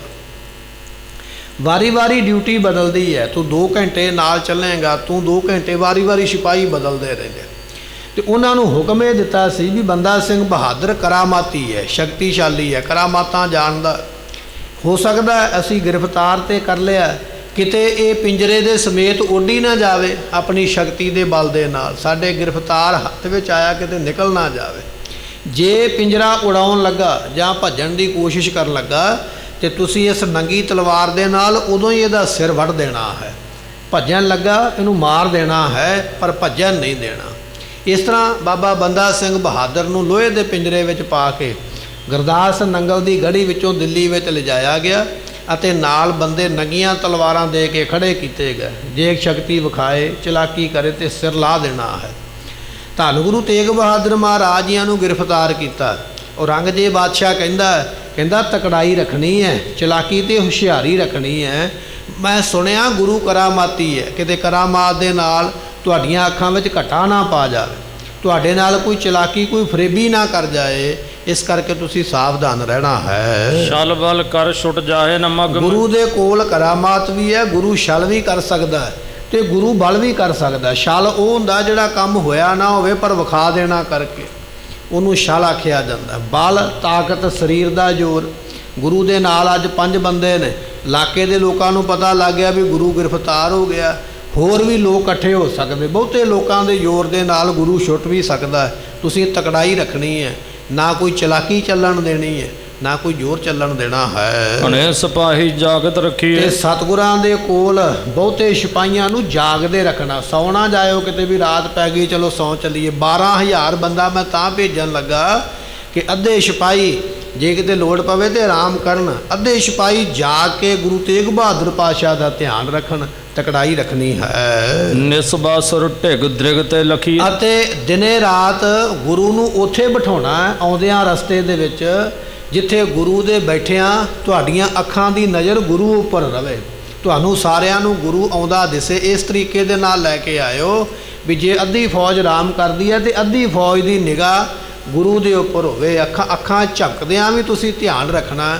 ਆਪਣੀ ਅੱਖ ਨਹੀਂ ਪਾਸੇ ਕਰਨੀ, ਇੰਨਾ ਧਿਆਨ ਰੱਖ ਕੇ ਗੁਰੂ ਨੂੰ ਲਿਆਉਣਾ ਕਰੋ। ਉਹ ਰਾਜਾ ਰਜਪੂਤ ਨਾ ਆਵੇ। ਕਿਉਂਕਿ ਇਹ ਵੀ ਧਿਆਨ ਰੱਖਣਾ, ਕੁਝ ਰਾਜਪੂਤ ਰਾਜੇ ਇਹੋ ਜਿਹੇ ਨੇ ਜਿਹੜੇ ਗੁਰੂ ਘਰ ਦੇ ਪ੍ਰੇਮੀ ਨੇ। ਕਿਸੇ ਰਾਜੇ ਨੂੰ ਪਤਾ ਲੱਗ ਗਿਆ ਵੀ ਗੁਰੂ ਨੂੰ ਗ੍ਰਿਫਤਾਰ ਕੀਤਾ, ਕੋਈ ਰਾਜਪੂਤ ਰਾਜਾ ਹਮਲਾ ਹੀ ਨਾ ਕਰ ਦੇਵੇ। ਤਕੜਾਈ ਰੱਖਣੀ ਹੈ, ਕੋਈ ਵੀ ਰਾਜਾ ਨੇੜੇ ਨਾ ਆਉਣ ਪਾਏ। ਨਰੇ ਅਚਾਨਕ ਗੁਰੂ ਛੁਟਾਵੇ। ਇਹ ਨਾ ਹੋਵੇ ਕੋਈ ਰਾਜਾ ਅਚਾਨਕ ਫੌਜ ਲੈ ਕੇ ਹਮਲਾ ਕਰੇ ਤੇ ਗੁਰੂ ਨੂੰ ਛੁਡਾ ਕੇ ਲੈ ਜਾਵੇ। ਇਸ ਤਰ੍ਹਾਂ ਦਾ ਕੁਝ ਹੋਣਾ ਨਹੀਂ ਚਾਹੀਦਾ ਹੈ। ਕਿਉਂ ਹਿੰਦੂ ਕੇ ਤੱਕ ਖਗ ਧਾਰੀ। ਕਹਿਣ ਲੱਗੇ ਵੀ ਇਸੇ ਤਰ੍ਹਾਂ ਕੁਝ ਹਿੰਦੂ ਜਿਹੜੇ ਨੇ ਸ਼ਸਤਰ ਧਾਰੀ ਹਨ, ਕਰੈ ਮੁਚਾਵਨ ਮਰੈ ਕੇ ਮਾਰੀ। ਹੋ ਸਕਦਾ ਵੀ ਉਹ ਗੁਰੂ ਨੂੰ ਛੁਡਾ ਲੈ ਜਾਣ। ਖੱਗ ਤੋਂ ਭਾਵ ਹੈ ਤਲਵਾਰ। ਕੁਝ ਹਿੰਦੂ ਤੀਰ ਚਲਾਉਣ ਵਾਲੇ ਨੇ, ਕੁਝ ਤਲਵਾਰ ਚਲਾਉਣ ਵਾਲੇ। ਜਦੋਂ ਹਿੰਦੂਆਂ ਨੂੰ ਪਤਾ ਲੱਗੇਗਾ, ਸਿੱਖਾਂ ਨੂੰ ਪਤਾ ਲੱਗੇਗਾ ਵੀ ਗੁਰੂ ਪਾਤਸ਼ਾਹ ਨੂੰ ਗ੍ਰਿਫਤਾਰ ਕਰ ਲਿਆ, ਹੋ ਸਕਦਾ ਕੋਈ ਤੁਹਾਡੇ ਤੇ ਹਮਲਾ ਕਰ ਦੇਵੇ ਤੇ ਗੁਰੂ ਨੂੰ ਛੁਡਾ ਕੇ ਲੈ ਜਾਵੇ। ਇਹ ਤੁਸੀਂ ਤਕੜਾਈ ਰੱਖਣੀ ਹੈ। ਔਰੰਗਜ਼ੇਬ ਦਾ ਸੰਦੇਸ਼ ਹੈ ਕਿ ਪੂਰੀ ਤਕੜਾਈ ਦੇ ਨਾਲ ਲੈ ਕੇ ਆਉਣਾ ਕਰੋ। ਇਨ ਬਾਤਨ ਤੇ ਹੋਏ ਸਾਵਧਾਨ। ਤੇ ਇਹਨਾਂ ਗੱਲਾਂ ਤੋਂ ਸਾਵਧਾਨ ਰਹਿਣਾ। ਮੈਨੂੰ ਕੱਲ ਨੂੰ ਨਾ ਆ ਕੇ ਆਖਿਓ ਵੀ ਅਸੀਂ ਅੱਖਾਂ ਬੰਦ ਕਰ ਲਈਆਂ, ਗੁਰੂ ਕਿਤੇ ਗਾਇਬ ਹੋ ਗਿਆ, ਅਲੋਪ ਹੋ ਗਿਆ, ਜਾਂ ਕਿਸੇ ਰਾਜੇ ਰਜਵਾੜੇ ਨੇ ਹਮਲਾ ਕਰ ਦਿੱਤਾ, ਗੁਰੂ ਛੁਡਾ ਕੇ ਲੈ ਗਿਆ। ਨਹੀਂ, ਇਹਨਾਂ ਗੱਲਾਂ ਦੀ ਪਹਿਲਾਂ ਹੀ ਸਾਵਧਾਨੀ ਰੱਖਣੀ ਹੈ, ਇਹਨਾਂ ਗੱਲਾਂ ਦੇ ਉੱਪਰ ਪੂਰਾ ਪਹਿਰਾ ਰੱਖਣਾ ਹੈ। ਆਨੋ ਸ਼ੀਗਰ ਗੁਰੂ ਸਥਾਨ। ਇਸ ਤਰ੍ਹਾਂ ਗੁਰੂ ਨੂੰ ਸ਼ੀਗਰ ਤੋਂ ਭਾਵ ਛੇਤੀ ਦੇ ਨਾਲ, ਬਹੁਤਾ ਟਾਈਮ ਨਹੀਂ ਲਾਉਣਾ ਆਗਰੇ ਦੇ ਵਿੱਚ, ਬਹੁਤਾ ਟਾਈਮ ਨਹੀਂ ਲਾਉਣਾ ਰਸਤੇ ਦੇ ਵਿੱਚ, ਛੇਤੀ ਉਤੋਂ ਛੇਤੀ ਗੁਰੂ ਨੂੰ ਪਕੜ ਕੇ ਲਿਆਉਣਾ ਕਰੋ। ਚਿਰੰਕਾਲ ਕੇ ਖੋਜਤ ਰਹੇ। ਅਸੀਂ ਤੇ ਬੜੇ ਲੰਮੇ ਸਮੇਂ ਤੋਂ ਗੁਰੂ ਨੂੰ ਲੱਭਦੇ ਫਿਰਦੇ ਹਾਂ। ਔ ਚੱਕ ਭੇ ਪ੍ਰਾਪਤ ਅਬ ਗਏ। ਫਿਰ ਬੜੇ ਔ ਚੱਕ ਭੇ ਪ੍ਰਾਪਤ ਅਬ ਗਏ। ਗੁਰੂ ਪਾਤਸ਼ਾਹ ਅਚਾਨਕ ਸਾਨੂੰ ਮਿਲੇ ਨੇ। ਅਸੀਂ ਤੇ ਬੜੇ ਲੰਮੇ ਚਿਰ ਤੋਂ ਲੱਭ ਰਹੇ ਸੀ, ਪਰ ਹੁਣ ਅਚਾਨਕ ਗੁਰੂ ਪਾਤਸ਼ਾਹ ਮਿਲ ਗਏ ਹਨ। ਸਭ ਮਹਿ ਬਜੈ ਦੀਨ ਕੋ ਡੰਕਾ। ਤੇ ਹੁਣ ਸਾਡਾ ਸਾਰੇ ਹਿੰਦੁਸਤਾਨ ਦੇ ਵਿੱਚ ਸਾਡਾ ਡੰਕਾ ਵੱਜੇਗਾ, ਸਾਡੇ ਨਗਾਰੇ ਵੱਜਣਗੇ, ਸਾਡੇ ਨਗਾਰਿਆਂ ਦੀਆਂ ਚੋਟਾਂ ਵੱਜਣਗੀਆਂ। ਪੂਰੇ ਹਿੰਦੁਸਤਾਨ ਤੇ ਕੱਲਾ ਹੁਣ ਹੈਦਰੀ ਝੰਡਾ ਝੁੱਲੇਗਾ, ਕੱਲਾ ਮੁਸਲਮਾਨ ਹੀ ਰਹੇਗਾ, ਕੱਲਾ ਕਾਜੀ ਬਾਂਗ ਦਿਆ ਕਰੇਗਾ। ਹੁਣ ਹਿੰਦੂ ਅਸੀਂ ਕੋਈ ਰਹਿਣ ਨਹੀਂ ਦੇਵਾਂਗੇ, ਕੋਈ ਸ਼ਿਵਾਲਾ ਕੋਈ ਦਿਵਾਲਾ ਨਹੀਂ ਰਹਿਣ ਦੇਵਾਂਗੇ, ਮੰਦਰ ਢਾ ਦੇਵਾਂਗੇ। ਕਿਉਂਕਿ ਹਿੰਦੂਆਂ ਦੀ ਇੱਕੋ ਇੱਕ ਸ਼ਰਤ ਹੈ ਕਿ ਗੁਰੂ ਤੇਗ ਬਹਾਦਰ ਪਾਤਸ਼ਾਹ ਨੂੰ ਮੁਸਲਮਾਨ ਬਣਾਓ, ਅਸੀਂ ਆਪੇ ਬਣ ਜਾਵਾਂਗੇ। ਹੁਣ ਅਸੀਂ ਗੁਰੂ ਤੇਗ ਬਹਾਦਰ ਨੂੰ ਮੁਸਲਮਾਨ ਕਰਕੇ ਬਾਕੀ ਸਾਰੇ ਲੋਕਾਂ ਨੂੰ ਮੁਸਲਮਾਨ ਬਣਾ ਲੈਣਾ ਹੈ। ਇਸ ਤਰ੍ਹਾਂ ਬਾਦਸ਼ਾਹ ਆਖਦਾ ਹੈ। ਰਾਵ ਰੰਕ ਨਰ ਧਰੈ ਆਤੰਕਾ। ਅਤੇ ਇਸੇ ਤਰ੍ਹਾਂ ਰਾਵ ਰੰਕ, ਰਾਵ ਤੋਂ ਭਾਵ ਛੋਟਾ ਮੋਟਾ ਰਾਜਾ, ਰੰਕ ਤੋਂ ਭਾਵ ਗਰੀਬ ਕੰਗਾਲ, ਭਾਵੇਂ ਕੋਈ ਰਾਜਾ ਹੈ ਤੇ ਭਾਵੇਂ ਕੋਈ ਭਿਖਾਰੀ ਮੰਗਤਾ ਹੈ, ਹੁਣ ਸਾਰੇ ਹੀ ਸਾਡਾ ਡਰ ਮੰਨਣਗੇ। ਕੋਈ ਇਹੋ ਜਿਹਾ ਨਹੀਂ ਹੋਵੇਗਾ ਜਿਹੜਾ ਸਾਡੇ ਡਰ ਤੋਂ ਡਰੇਗਾ ਨਹੀਂ। ਇਸ ਤਰ੍ਹਾਂ ਔਰੰਗਜ਼ੇਬ ਵਿਚਾਰਾਂ ਕਰਦਾ ਹੈ। ਸਿੱਧ ਮਨੋਰਥ ਅਬ ਹੋਏ ਮੋਰਾ। ਹੁਣ ਮੇਰਾ ਮਨੋਰਥ, ਮੇਰੇ ਮਨ ਦੀ ਇੱਛਾ, ਕਿਉਂਕਿ ਗ੍ਰੰਥਾਂ ਦੀ ਕਥਾ ਸੁਣਦਾ ਹੈ ਨਾ, ਕਦੇ ਕੁਰਾਨ ਨੂੰ ਸੁਣਦਾ, ਕਦੇ ਪੁਰਾਣ ਨੂੰ ਸੁਣਦਾ, ਕਦੇ ਹੋਰ ਗ੍ਰੰਥਾਂ ਨੂੰ ਸੁਣਦਾ। ਇੱਕ ਦਿਨ ਕਥਾ ਸੁਣਦਿਆਂ ਸੁਣਦਿਆਂ ਔਰੰਗਜ਼ੇਬ ਬਾਦਸ਼ਾਹ ਦੇ ਦਰਬਾਰ ਦੇ ਵਿੱਚ ਇੱਕ ਹਿੰਦੂ ਪੰਡਤ ਕਥਾ ਕਰਦਾ। 1400 ਤੋਂ ਵੱਧ ਵਿਦਵਾਨ ਜਿਹੜੇ ਨੇ ਇਹਦੀ ਕਚਹਿਰੀ ਦੇ ਵਿੱਚ ਬੈਠਦੇ ਨੇ, ਗ੍ਰੰਥਾਂ ਦੇ ਗਿਆਤਾ, ਤੇ ਵਾਰੀ-ਵਾਰੀ ਸਾਰਿਆਂ ਦੇ ਵਿਚਾਰ ਲੈਂਦਾ। ਗ੍ਰੰਥਾਂ ਵਿੱਚ ਕੀ ਲਿਖਿਆ ਹੈ, ਪੈਗੰਬਰਾਂ ਨੇ ਕੀ ਆਖਿਆ, ਅਵਤਾਰਾਂ ਨੇ ਕੀ ਆਖਿਆ। ਇਸੇ ਤਰ੍ਹਾਂ ਇੱਕ ਪੰਡਤ ਵੀ ਕਥਾ ਕਰਦਾ, ਬੜਾ ਵੱਡਾ ਵਿਦਵਾਨ ਹੈ, ਗੀਤਾ ਪੜ੍ਹ ਕੇ, ਗੀਤਾ ਨੂੰ ਭਗਵਾਨ ਕ੍ਰਿਸ਼ਨ ਸਾਹਿਬ ਜੀਆਂ ਨੇ ਉਚਾਰਿਆ, ਪੜ੍ਹ ਕੇ ਸੁਣਾਉਂਦਾ। ਇੱਕ ਦਿਨ ਜਿਸ ਦਿਨ ਪੰਡਤ ਦੀ ਕਥਾ ਦੀ ਵਾਰੀ, ਪੰਡਤ ਵਿਚਾਰਾ ਬਿਮਾਰ ਹੋ ਗਿਆ। ਇਹਨੇ ਆਪਣੇ ਪੁੱਤਰ ਨੂੰ ਭੇਜਿਆ, ਕਹਿਣ ਲੱਗਾ ਅੱਜ ਮੇਰੀ ਥਾਂ ਤੇ ਤੂੰ ਹਾਜ਼ਰੀ ਲਵਾ ਕੇ ਆ। ਜੇ ਆਪਾਂ ਨਾ ਗਏ, ਬਾਦਸ਼ਾਹ ਕਿਤੇ ਨਵਾਂ ਬੰਦਾ ਨਾ ਕੋਈ ਰੱਖ ਲਵੇ ਸਾਡੀ ਥਾਂ ਤੇ, ਨੌਕਰੀ ਚਲੇ ਜਾਏਗੀ। ਆਪਣੇ ਪੁੱਤਰ ਨੂੰ ਤੇ ਭੇਜਿਆ।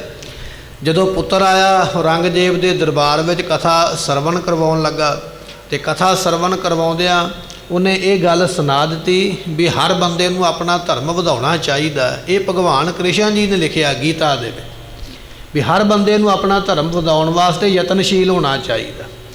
ਹੁਣ ਜਿਹੜਾ ਪੰਡਤ ਸੀ ਉਹ ਤਾਂ ਬੜਾ ਸਿਆਣਾ ਸੀ, ਉਹ ਇਸ ਗੱਲ ਨੂੰ ਗੁਪਤ ਰੱਖ ਜਾਂਦਾ, ਬਾਕੀ ਸਾਰੀ ਕਥਾ ਸੁਣਾਉਂਦਾ, ਪਰ ਇਹ ਗੱਲ ਗੁਪਤ ਕਰ ਲੈਂਦਾ ਵੀ ਔਰੰਗਜ਼ੇਬ ਨੂੰ ਜੇ ਕਥਾ ਸੁਣਾਈ ਇਹਨੇ ਸਾਡੇ ਵੈਰ ਪੈਣਾ। ਪੰਡਤ ਸਿਆਣਾ ਤੇ ਜਾਣਦਾ, ਪਰ ਹੁਣ ਪੰਡਤ ਦੇ ਲੜਕੇ ਨੂੰ ਨਹੀਂ ਪਤਾ। ਉਹਨੇ ਵਿਚਾਰੇ ਨੇ ਸੁਣਾ ਦਿੱਤੀ, ਕਹਿਣ ਲੱਗਾ ਜੀ ਭਗਵਾਨ ਕ੍ਰਿਸ਼ਨ ਜੀ ਕਹਿੰਦੇ ਵੀ ਆਪਣਾ ਧਰਮ ਵਧਾਉਣਾ ਚਾਹੀਦਾ।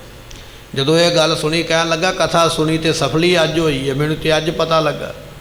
ਮੈਨੂੰ ਤੇ ਇਸਲਾਮ ਧਰਮ ਨੂੰ ਮੰਨਣ ਵਾਲੇ ਪਹਿਲਾਂ ਤੋਂ ਕਹਿੰਦੇ ਨੇ ਵੀ ਧਰਮ ਨੂੰ ਵਧਾਈਏ, ਪਰ ਮੈਂ ਰੁਕਿਆ ਹੋਇਆ। ਅੱਜ ਤੇ ਮੈਨੂੰ ਦੂਜੇ ਧਰਮ ਦੇ ਅਵਤਾਰ ਨੇ ਵੀ ਇਹ ਗੱਲ ਕਹੀ ਹੈ।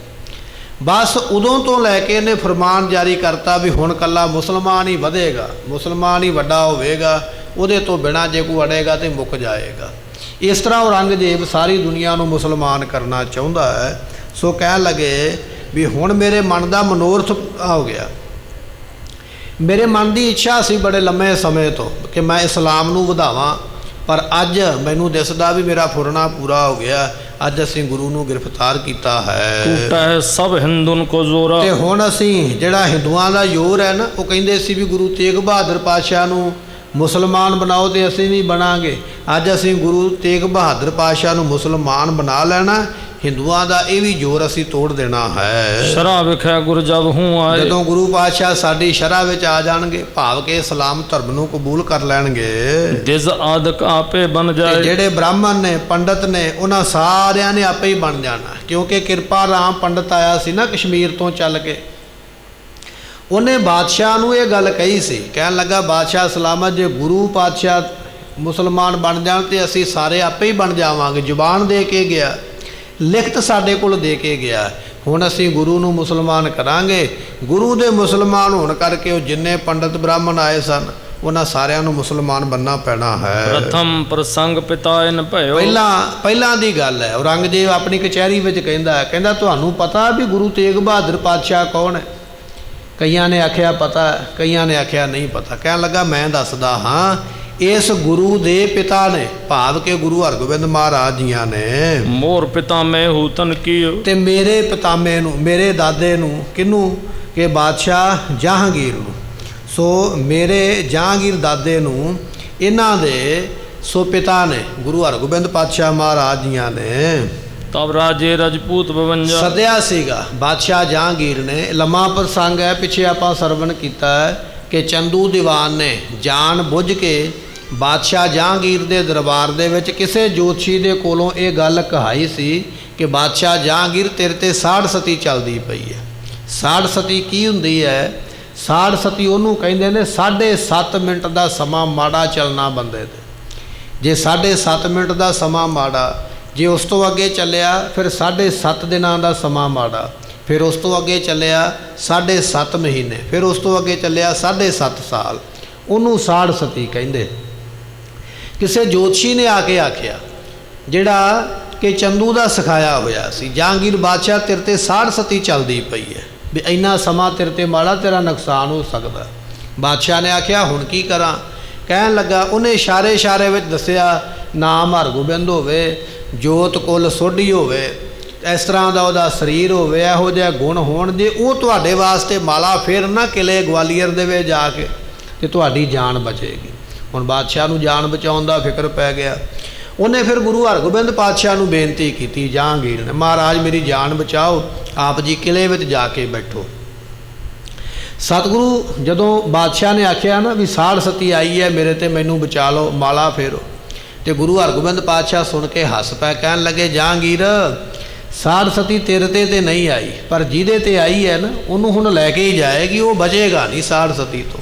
ਚੰਦੂ ਵਾਲੇ ਇਸ਼ਾਰਾ ਸੀ ਵੀ ਸਾਨੂੰ ਕਹਿ ਤੇ ਕਰਨ ਲੱਗਾ ਗਵਾਲੀਅਰ ਦੇ ਕਿਲੇ ਵਿੱਚ, ਪਰ ਮੌਤ ਇਹਦੀ ਹੁਣ ਆਵਾਜ਼ਾਂ ਮਾਰਦੀ ਪਈ ਹੈ। ਸਤਿਗੁਰੂ ਫਿਰ ਗਵਾਲੀਅਰ ਦੇ ਕਿਲੇ ਵਿੱਚ ਕੈਦ ਹੋਏ। ਜਦੋਂ ਛੱਡਣ ਦਾ ਸਮਾਂ ਆਇਆ ਤੇ ਫਿਰ ਮਹਾਰਾਜ ਨੇ ਆਖਿਆ ਜਿੰਨੇ ਰਾਜੇ ਕੈਦ ਨੇ ਇਹਨਾਂ ਨੂੰ ਛੱਡ ਦਿਓ। 52 ਵੱਡੇ ਰਾਜੇ ਕੈਦ ਸਨ ਤੇ 7,500 ਜਿਹੜੇ ਬਾਗੀ ਸਨ ਸਰਕਾਰ ਦੇ, ਉਹ ਕੈਦ ਸਨ ਉਸ ਕਿਲੇ ਦੇ ਵਿੱਚ। ਗੁਰੂ ਹਰਗੋਬਿੰਦ ਪਾਤਸ਼ਾਹ ਨੇ ਸਾਰੇ ਛਡਵਾਏ, ਇਕੱਲੇ 52 ਰਾਜੇ ਨਹੀਂ, 7,500 ਉਹ ਬੰਦਾ ਛਡਵਾਇਆ ਜਿਹੜਾ ਸਮੇਂ ਦੀ ਸਰਕਾਰ ਦਾ ਬਾਗੀ ਸੀ। ਕੋਈ ਪਿੰਡ ਦਾ ਚੌਧਰੀ, ਕੋਈ ਇਲਾਕੇ ਦਾ ਮੋਹਤਬਾਰ, ਕੋਈ ਅਣਖੀ, ਕੋਈ ਸੂਰਮਾ, ਕੋਈ ਇੱਜ਼ਤਦਾਰ ਬੰਦੇ ਜਿਹੜੇ ਬਾਦਸ਼ਾਹ ਦੇ ਕਹਿਣੇ ਵਿੱਚ ਨਹੀਂ ਸਨ, ਉਹਦਾ ਵਿਰੋਧ ਕਰਦੇ, ਉਹ ਸਾਰੇ ਉੱਥੇ ਕੈਦ ਕੀਤੇ, ਮਾਰਨੇ ਸਨ ਸਾਰੇ। ਗੁਰੂ ਹਰਗੋਬਿੰਦ ਪਾਤਸ਼ਾਹ ਨੇ ਸਾਰੇ ਛਡਵਾਏ। ਇਹ ਗੱਲ ਇੱਥੇ ਔਰੰਗਜ਼ੇਬ ਕਹਿ ਰਿਹਾ, ਕਹਿਣ ਲੱਗਾ ਵੀ ਮੇਰੇ ਦਾਦੇ ਨੇ, ਜਹਾਂਗੀਰ ਬਾਦਸ਼ਾਹ ਨੇ ਗੁਰੂ ਹਰਗੋਬਿੰਦ ਪਾਤਸ਼ਾਹ ਨੂੰ ਕੈਦ ਕੀਤਾ ਸੀ। ਜਿਸ ਗੁਰੂ ਨੂੰ ਅੱਜ ਆਪਾਂ ਫੜਿਆ, ਇਸ ਗੁਰੂ ਦੇ ਪਿਤਾ ਨੂੰ ਮੇਰੇ ਦਾਦੇ ਨੇ ਫੜਿਆ ਸੀ। ਗੁਰੂ ਆਪ ਵੀ ਛੁੱਟ ਗਿਆ, ਸਗੋਂ 52 ਰਾਜੇ ਵੀ ਨਾਲ ਛੁਡਾ ਕੇ ਲੈ ਗਿਆ ਹੈ। ਕਰੇ ਛੁਟਾਵਨ ਤਿੰਨ ਭੈ ਭੰਜਾ। ਤੇ ਉਸ ਵੇਲੇ ਡਰ ਦੇ ਕੇ ਮੇਰੇ ਦਾਦੇ ਨੂੰ ਗੁਰੂ ਹਰਗੋਬਿੰਦ ਪਾਤਸ਼ਾਹ ਨੇ ਉਹ 52 ਰਾਜੇ ਛਡਵਾਏ ਹਨ। ਸੋ ਸਿਮਰੈ ਜੇ ਗੁਰ ਉਪਕਾਰਾ। ਉਹ ਹੁਣ ਬਾਦਸ਼ਾਹ 12,000 ਫੌਜ ਕਿਉਂ ਭੇਜੀ ਹੈ? ਬਾਦਸ਼ਾਹ ਨੂੰ ਇਸ ਗੱਲ ਦਾ ਪਤਾ ਵੀ ਇੱਕ ਸਮਾਂ ਇਹੋ ਜਿਹਾ ਸੀ ਜਦੋਂ ਗੁਰੂ ਹਰਗੋਬਿੰਦ ਪਾਤਸ਼ਾਹ ਨੇ 52 ਰਾਜੇ ਛਡਾਏ। ਅੱਜ ਹੋ ਸਕਦਾ ਵੀ ਗੁਰੂ ਹਰਗੋਬਿੰਦ ਪਾਤਸ਼ਾਹ ਦੇ ਪੁੱਤਰ ਨੂੰ ਅਸੀਂ ਕੈਦ ਕੀਤਾ, ਜੇ ਉਹ ਕਿਤੇ 52 ਰਾਜਿਆਂ ਵਿੱਚੋਂ ਕਿਸੇ ਵੀ ਰਾਜੇ ਨੂੰ ਪਤਾ ਲੱਗ ਗਿਆ ਵੀ ਗੁਰੂ ਨੇ ਸਾਡੇ 'ਤੇ ਪਰਉਪਕਾਰ ਕੀਤਾ, ਅੱਜ ਅਸੀਂ ਗੁਰੂ ਦੀ ਮਦਦ ਕਰੀਏ, ਕੋਈ ਵੀ ਰਾਜਾ ਸਾਡੇ 'ਤੇ, ਸਾਡੀ ਫੌਜ 'ਤੇ ਹਮਲਾ ਕਰ ਸਕਦਾ ਮਹਾਰਾਜ ਨੂੰ ਛਡਾਉਣ ਵਾਸਤੇ। ਇਸ ਕਰਕੇ ਸਾਵਧਾਨ ਰਹੋ। ਕਿਸੇ ਰਾਜੇ ਨੂੰ ਚੇਤਾ ਆ ਗਿਆ ਵੀ ਮਹਾਰਾਜ ਨੇ ਪਰਉਪਕਾਰ ਕੀਤਾ ਤੇ ਉਹ ਬਦਲਾ ਲਵੇਗਾ, ਪਰ ਗੁਰਮੁਖੋ ਇਹ ਕਿਰਤ ਘਣ ਕੌਮ ਹੈ, ਇਹਨਾਂ ਨੇ ਕਿੱਥੇ ਛਡਾਉਣਾ, ਯਤਨ ਵੀ ਨਹੀਂ ਕਰਨਾ। ਇੱਥੋਂ ਤੱਕ ਕਿ ਭੀਮ ਚੰਦ ਜਿਹੜਾ ਰਾਜਾ ਸੀ ਨਾ, ਪਹਾੜੀਆ ਰਾਜਾ, ਜਿਹਨੇ 10ਵੇਂ ਪਾਤਸ਼ਾਹ 'ਤੇ ਹਮਲਾ ਕੀਤਾ ਸੀਗਾ, ਜਿਹਨੇ 10ਵੇਂ ਪਾਤਸ਼ਾਹ ਨੂੰ ਮਜਬੂਰ ਕੀਤਾ ਅਨੰਦਪੁਰ ਸਾਹਿਬ ਛੱਡਣ ਵਾਸਤੇ, ਇਸ ਭੀਮ ਚੰਦ ਰਾਜੇ ਦੇ ਦਾਦੇ ਨੂੰ ਗੁਰੂ ਹਰਗੋਬਿੰਦ ਪਾਤਸ਼ਾਹ ਨੇ ਛਡਾਇਆ ਸੀ ਗਵਾਲੀਅਰ ਦੇ ਕਿਲੇ ਵਿੱਚੋਂ। ਗੁਰੂ ਹਰਗੋਬਿੰਦ ਪਾਤਸ਼ਾਹ ਨੇ ਜਿਸ ਦੇ ਦਾਦੇ ਨੂੰ ਛਡਵਾਇਆ, ਉਸੇ ਦਾਦੇ ਦੇ ਪੋਤਰੇ ਭੀਮ ਚੰਦ ਨੇ ਗੁਰੂ ਹਰਗੋਬਿੰਦ ਪਾਤਸ਼ਾਹ ਮਹਾਰਾਜ ਜੀਆਂ ਦੇ ਪੋਤਰੇ ਗੁਰੂ ਗੋਬਿੰਦ ਸਿੰਘ ਮਹਾਰਾਜ ਦੇ ਨਾਲ ਵੈਰ ਕੀਤਾ। ਇਹ ਇਹੋ ਜਿਹੇ ਲੋਕ ਕੀਤੇ ਪਰਉਪਕਾਰ ਨੂੰ ਭੁੱਲਣ ਵਾਲੇ। ਪਰ ਔਰੰਗਜ਼ੇਬ ਨੂੰ ਕਿਤੇ ਨਾ ਕਿਤੇ ਡਰ ਹੈ ਵੀ ਹੋ ਸਕਦਾ ਉਹਨਾਂ 52 ਰਾਜਿਆਂ ਵਿੱਚੋਂ ਕਿਸੇ ਦੀ ਅਣਖ ਜਾਗ ਪਵੇ ਤੇ ਕਿਤੇ ਮੇਰੀ ਫੌਜ 'ਤੇ ਹਮਲਾ ਕਰਕੇ ਗੁਰੂ ਨੂੰ ਕੋਈ ਛਡਾ ਕੇ ਨਾ ਲੈ ਜਾਵੇ, ਤਾਂ ਆਪਣੀ ਫੌਜ ਨੂੰ ਤਕੜਾ ਕਰਕੇ ਭੇਜਦਾ ਹੈ। ਕਰਹਿ ਬਟੋਰਨ ਲਸ਼ਕਰ ਭਾਰਾ। ਹੋ ਸਕਦਾ ਉਹ 52 ਰਾਜੇ ਇਕੱਠੇ ਹੋ ਜਾਣ ਤੇ 52 ਰਾਜੇ ਵੱਡੀ ਫੌਜ ਇਕੱਠੀ ਕਰਕੇ ਕਿਤੇ ਹਮਲਾ ਨਾ ਕਰ ਦੇਣ, ਆਨ ਲਰੈ ਨਹਿ ਲੇਹ ਛੁਡਾਏ। ਕਿਤੇ ਆ ਕੇ ਹਮਲਾ ਨਾ ਕਰ ਦੇਣ, ਕਿਤੇ ਗੁਰੂ ਨੂੰ ਛਡਾ ਕੇ ਨਾ ਲੈ ਜਾਣ। ਉਹਨਾਂ 52 ਰਾਜਿਆਂ ਵਿੱਚੋਂ ਕੋਈ ਵੀ ਰਾਜਾ ਆ ਸਕਦਾ ਫੌਜ ਲੈ ਕੇ ਤੇ ਗੁਰੂ ਨੂੰ ਛਡਾ ਕੇ ਲਿਜਾ ਸਕਦਾ ਹੈ। ਜਾਂ ਤੇ ਜਾਏ ਸੈਨ ਸਮੁਦਾਇ। ਇਸ ਕਰਕੇ ਮੈਂ 12,000 ਫੌਜ ਤਾਂ ਭੇਜਦਾ ਪਿਆ, ਇੰਨੀ ਵੱਡੀ ਫੌਜ ਵੇਖ ਕੇ ਕਿਸੇ ਦੀ ਹਿੰਮਤ ਨਹੀਂ ਪੈਣੀ ਹੈ। ਅਪਰ ਤਿਆਰ ਦਿੱਲੀ ਬਨ ਰਹਿ। ਬਾਕੀ ਮੇਰੀ ਫੌਜ ਜਿਹੜੀ ਦਿੱਲੀ ਵਿੱਚ ਹੈ ਇਹ ਵੀ ਤਿਆਰ ਰਵੇ। 12,000 ਤੇ ਮੈਂ ਤਾਂ ਭੇਜੀ ਹੈ ਗੁਰੂ ਨੂੰ ਲੈ ਕੇ ਆਉਣਾ, ਪਰ ਦਿੱਲੀ ਵਾਲੀ ਫੌਜ ਤਿਆਰ ਰਵੇ।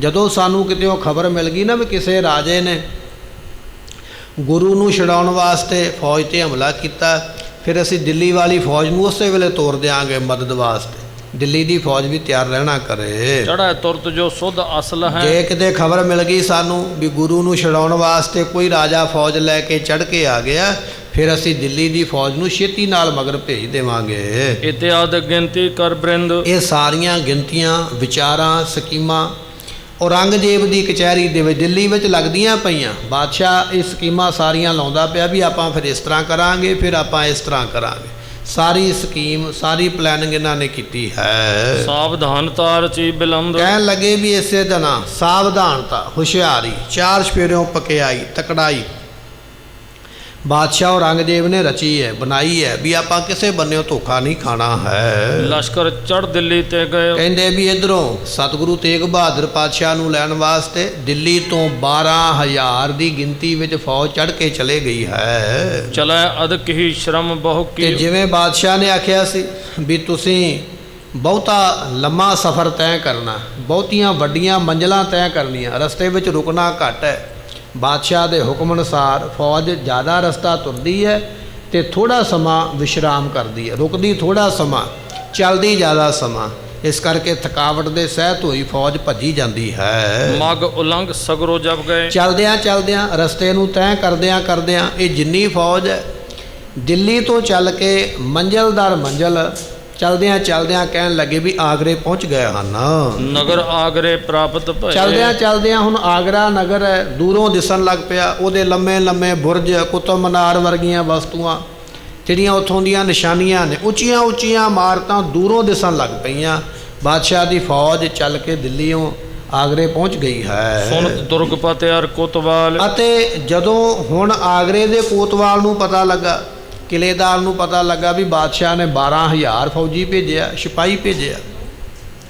ਜਦੋਂ ਉਹਨਾਂ ਨੂੰ ਪਤਾ ਲੱਗਾ ਵੀ ਬਾਦਸ਼ਾਹ ਦੀ ਫੌਜ ਆ ਗਈ ਹੈ, ਕਹਿਣ ਲੱਗੇ ਫਿਰ ਮਿਲਵੇ ਹਿਤ ਨਿਕਸੇ ਤਤਕਾਲ। ਇਹ ਮਿਲਣ ਵਾਸਤੇ, ਫੌਜ ਨੂੰ ਜੀ ਆਇਆਂ ਕਹਿਣ ਵਾਸਤੇ, ਫੌਜ ਨੂੰ ਟਿਕਾਣਾ ਕਰਾਉਣ ਵਾਸਤੇ।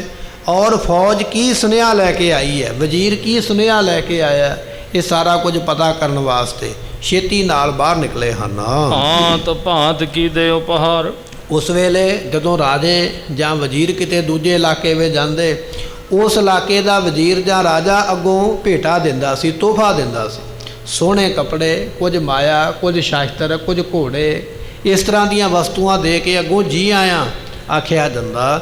ਇਹ ਜਿਹੜਾ ਆਗਰੇ ਦਾ ਕੋਤਵਾਲ ਹੈ ਅਤੇ ਦੁਰਗਪਤ ਹੈ, ਕਿਲੇ ਦਾ ਮਾਲਕ, ਇਹਨਾਂ ਸਾਰਿਆਂ ਨੇ ਕਹਿਣ ਲੱਗੇ ਵੀ ਕੁਝ ਮਾਇਆ, ਕੁਝ ਸੋਹਣੇ ਘੋੜੇ, ਕੁਝ ਸੋਹਣੇ ਕੱਪੜੇ, ਕੁਝ ਸੋਹਣੇ ਸ਼ਸਤਰ ਦੇ ਕੇ ਅੱਗੋਂ ਬਾਦਸ਼ਾਹ ਦੀ ਦਿੱਲੀੋਂ ਆਈ ਫੌਜ ਨੂੰ ਜੀ ਆਇਆਂ ਆਖਿਆ, ਸਤਿਕਾਰ ਕੀਤਾ ਹੈ। ਮਿਲੇ ਸਲਾਮਾਂ ਲੇਖ ਉਚਾਰ। ਇੱਕ ਦੂਜੇ ਨੂੰ ਮੁਸਲਮਾਨ ਨੇ, ਜਿਵੇਂ ਆਪਾਂ ਸਤਿ ਸ੍ਰੀ ਅਕਾਲ ਕਰਦੇ ਹਾਂ ਜਾਂ ਫਤਿਹ ਬੁਲਾਉਂਦੇ ਹਾਂ, ਇਹ ਆਪਸ ਵਿੱਚ ਮਿਲੇ ਅਸਲਾਮਾ ਅਲੈਕੁਮ ਦਾ ਇਹਨਾਂ ਨੇ ਨਾਰਾ ਜਕਾਰਾ ਜੋ ਵੀ ਲਾਇਆ ਹੈ। ਖਾਨ ਪਾਨ ਤ੍ਰਿਣ ਦਾਨੇ ਕੇ। ਫੌਜ ਨੂੰ ਵੀ ਛਕਣ ਵਾਸਤੇ ਪ੍ਰਸ਼ਾਦਾ ਪਾਣੀ ਤਿਆਰ ਕੀਤਾ ਹੋਇਆ ਵੀ ਇੰਨੀ ਫੌਜ ਆਉਂਦੀ ਪਈ ਹੈ, ਖਬਰ ਪਹਿਲਾਂ ਪਹੁੰਚ ਗਈ ਹੈ। 12,000 ਸਿਪਾਹੀ ਨੂੰ ਪ੍ਰਸ਼ਾਦਾ ਭੋਜਨ ਜੋ ਵੀ ਇਹਨਾਂ ਨੇ ਖਾਣਾ ਦਿੱਤਾ ਗਿਆ। 12,000 ਸਿਪਾਹੀ ਦੇ ਨਾਲ ਜਿੰਨੇ ਵੀ ਘੋੜੇ ਆਏ ਨੇ, ਊਠ ਆਏ ਨੇ, ਉਹਨਾਂ ਵਾਸਤੇ ਘਾਹ ਤੇ ਦਾਣੇ ਦਾ ਪ੍ਰਬੰਧ ਕੀਤਾ ਗਿਆ ਹੈ। ਲਸ਼ਕਰ ਕੀ ਸੁਧ ਲੀਨ ਕਨੇਰੀ। ਜਿੰਨੀ ਫੌਜ ਆਈ ਹੈ ਸਾਰਿਆਂ ਦੀ ਚੰਗੀ ਤਰ੍ਹਾਂ ਖਬਰ ਲਈ ਹੈ। ਜਿਹਨੂੰ ਪਾਣੀ ਚਾਹੀਦਾ ਪਾਣੀ ਦਿੱਤਾ, ਦੁੱਧ ਵਾਲੇ ਨੂੰ ਦੁੱਧ, ਔਰ ਜਿਹੜੇ ਮੀਟ ਮੱਛੀ ਖਾਣ ਵਾਲੇ ਉਹਨਾਂ ਨੂੰ ਉਹੋ ਜਿਹਾ ਸਮਾਨ ਦਿੱਤਾ ਗਿਆ। ਸ਼ਰਾਬ ਪੀਣ ਵਾਲਿਆਂ ਨੂੰ ਸ਼ਰਾਬ ਮਿਲੀ ਹੈ। ਘੋੜਿਆਂ ਵਾਸਤੇ ਦਾਣਾ ਤੇ ਘਾਹ, ਮਤਲਬ ਪੂਰੀ ਸੇਵਾ ਉਹਨਾਂ ਦੀ ਆਇਆਂ ਦੀ ਹੋਈ ਹੈ। ਬਾਦਸ਼ਾਹ ਦੀ ਫੌਜ ਜੋ ਹੋਈ, ਵੱਡੀ ਸੇਵਾ ਹੋਈ ਹੈ। ਸਭ ਮਿਲ ਗੁਰੂ ਪਾਸ ਚਲੇ ਆਏ। ਸਾਰੇ ਮਿਲ ਕੇ ਪ੍ਰਸ਼ਾਦਾ ਭੋਜਨ ਛਕ ਕੇ ਰੱਜ ਕੇ, ਇਹ ਜਿੰਨੇ ਵਜ਼ੀਰ ਆਏ ਸਨ ਦਿੱਲੀੋਂ, ਔਰ ਇਹ ਜਿਹੜੇ ਆਗਰੇ ਦਾ ਕੋਤਵਾਲ ਤੇ ਕਿਲੇਦਾਰ ਬਾਹਰ ਸਨ, ਸਾਰੇ ਇਕੱਠੇ ਹੋ ਕੇ ਹੁਣ ਚੱਲ ਕੇ ਜਿੱਥੇ ਗੁਰੂ ਤੇਗ ਬਹਾਦਰ ਮਹਾਰਾਜ ਬੈਠੇ ਨਾ, ਇਹ ਸਾਰੇ ਜਣੇ ਉੱਥੇ ਚੱਲ ਕੇ ਆਏ ਹਨ। ਨਿਕਟ ਬੈਠ ਕਰ ਭੇਬ ਬਤਾਏ। ਤੇ ਸਤਿਗੁਰਾਂ ਦੇ ਕੋਲ ਬੈਠ ਕੇ ਹੁਣ ਭੇਦ ਲੈਣਾ ਚਾਹੁੰਦੇ ਵੀ ਮਹਾਰਾਜ ਦਾ ਭੇਦ ਲਈਏ, ਚੰਗੀ ਤਰ੍ਹਾਂ ਪੁੱਛ ਗਿੱਛ ਕਰੀਏ ਵੀ ਇਹ ਕੀ ਚਾਹੁੰਦੇ ਨੇ, ਇਹਨਾਂ ਮਨ ਵਿੱਚ ਕੀ ਚੱਲਦਾ ਪਿਆ। ਭੇਦ ਲੈਣ ਵਾਸਤੇ ਕੋਲ ਬੈਠੇ ਹਨ। ਹਜ਼ਰਤ ਅਦਕ ਤਲਾਸ਼ੀ ਠਨ। ਉਸ ਵੇਲੇ ਸਤਿਗੁਰਾਂ ਨੂੰ ਕਹਿਣ ਲੱਗੇ, ਕਹਿੰਦੇ ਮਹਾਰਾਜ ਤੁਹਾਨੂੰ ਲੱਭਣ ਵਾਸਤੇ ਬਾਦਸ਼ਾਹ ਔਰੰਗਜ਼ੇਬ ਨੇ ਕੋਈ ਇਲਾਕਾ ਨਹੀਂ ਛੱਡਿਆ, ਕੋਈ ਸ਼ਹਿਰ ਨਹੀਂ ਛੱਡਿਆ, ਕੋਈ ਪਿੰਡ ਨਹੀਂ ਛੱਡਿਆ।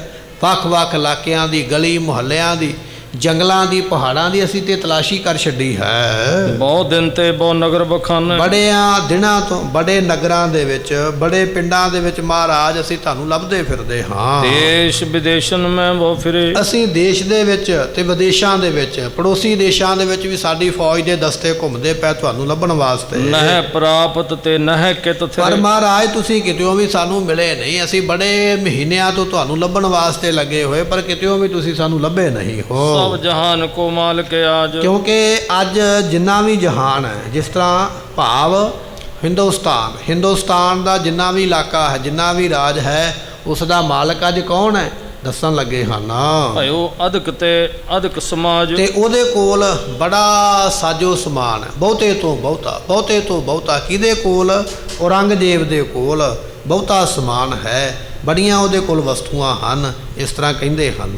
ਕਿਉਂ ਨਾ ਬਣੋ ਤਿੰਨ ਕੇ ਅਨੁਸਾਰ। ਇਹ ਫੌਜਦਾਰ ਵਜ਼ੀਰ ਕਹਿੰਦੇ ਪਏ, ਕਹਿੰਦੇ ਗੁਰੂ ਤੇਗ ਬਹਾਦਰ ਪਾਤਸ਼ਾਹ ਤੁਸੀਂ ਬਾਦਸ਼ਾਹ ਨਾਲ ਪੰਗਾ ਹੀ ਕਿਉਂ ਲੈਂਦੇ ਹੋ? ਕਿਉਂ ਮੱਥਾ ਲਾ ਲਿਆ ਤੁਸੀਂ ਏਡੇ ਵੱਡੇ ਬਾਦਸ਼ਾਹ ਨਾਲ? ਜਿਵੇਂ ਬਾਦਸ਼ਾਹ ਕਹਿੰਦਾ ਤੁਸੀਂ ਉਵੇਂ ਕਰੋ ਤੇ ਸੁਖ ਲਓ, ਆਨੰਦ ਲਓ। ਬਾਦਸ਼ਾਹ ਨਾਲ ਵੀ ਕਦੇ ਮੱਥੇ ਲਾਇਆ ਘਰ ਨਹੀਂ ਚੱਲਦੇ, ਕਦੇ ਕੰਮ ਨਹੀਂ ਚੱਲਦੇ। ਸਰਕਾਰਾਂ ਨਾਲ ਮੱਥੇ ਲਾਇਆ ਦੁੱਖ ਹੀ ਮਿਲਦੇ। ਤੁਸੀਂ ਕਿਉਂ ਮੱਥਾ ਲਾ ਲਿਆ ਬਾਦਸ਼ਾਹ ਦੇ ਨਾਲ, ਏਡਾ ਵੱਡਾ ਬਾਦਸ਼ਾਹ?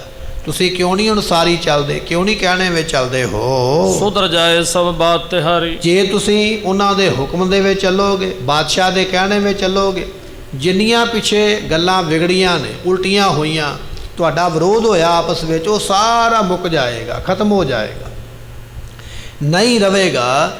ਇਹ ਤੁਹਾਨੂੰ ਵੈਰ ਵਿਰੋਧ ਤੁਹਾਡਾ ਮੁੱਕ ਜਾਏਗਾ। ਇਹ ਜਿਹੜਾ ਵਜ਼ੀਰ ਦਿੱਲੀ ਤੋਂ ਆਇਆ, ਇਹ ਗੁਰੂ ਤੇਗ ਬਹਾਦਰ ਮਹਾਰਾਜ ਨੂੰ ਕਹਿ ਰਿਹਾ, ਕਹਿਣ ਲੱਗਾ ਮਹਾਰਾਜ ਸਰਕਾਰ ਨਾਲ ਕਿਉਂ ਮੱਥਾ ਲਾ ਲਿਆ? ਸਰਕਾਰ ਦੇ ਨਾਲ ਮਿੱਤਰਤਾ ਬਣਾਈ ਦੀ ਹੈ, ਸਰਕਾਰ ਦੇ ਕਹਿਣੇ 'ਤੇ ਚੱਲੀਦਾ, ਫਿਰ ਸਾਰੀਆਂ ਸਹੂਲਤਾਂ ਮਿਲਦੀਆਂ, ਸਾਰੇ ਕੇਸ ਖਤਮ ਹੋ ਜਾਂਦੇ, ਸਾਰੇ ਝਗੜੇ ਖਤਮ ਹੋ ਜਾਂਦੇ, ਗੁੱਸੇ ਗਿਲੇ ਖਤਮ ਹੋ ਜਾਂਦੇ। ਪਰ ਜੇ ਸਰਕਾਰ ਦੇ ਵਿਰੁੱਧ ਚਲੋਗੇ ਤੇ ਕਈ ਤੁਹਾਡੇ 'ਤੇ ਫਤਵੇ ਲਾਏ ਜਾਣਗੇ, ਕਈ ਕੇਸ ਪਾਏ ਜਾਣਗੇ, ਕਈ ਧਾਰਾ ਲੱਗ ਜਾਣਗੀਆਂ। ਇਹ ਜਿਹੜਾ ਵਜ਼ੀਰ ਹੈ, ਹੋਰ ਕਿਹੜੀਆਂ ਕਿਹੜੀਆਂ ਗੱਲਾਂ ਗੁਰੂ ਤੇਗ ਬਹਾਦਰ ਪਾਤਸ਼ਾਹ ਦੇ ਨਾਲ ਕਰਦਾ। ਗੁਰੂ ਤੇਗ ਬਹਾਦਰ ਪਾਤਸ਼ਾਹ ਇਹਦਾ ਉੱਤਰ ਕੀ ਦਿੰਦੇ ਹੁਣ, ਅੱਗੋਂ ਕੀ ਜਵਾਬ ਦੇਣਗੇ, ਇਹ ਆਪਾਂ ਕੱਲ੍ਹ ਦੇ ਦੀਵਾਨ ਵਿੱਚ ਸਰਵਣ ਕਰਾਂਗੇ। ਸਮੇਂ ਦੀ ਸਮਾਪਤੀ, ਭੁੱਲਾਂ ਦੀ ਮੁਆਫੀ, ਲੇਖਾ ਕਤਹਿ ਨਾ ਛੁਟੀਐ, ਬਖਸ਼ਣਹਾਰ ਬਖਸ਼ ਲੈ। ਵਾਹਿਗੁਰੂ ਜੀ ਕਾ ਖਾਲਸਾ।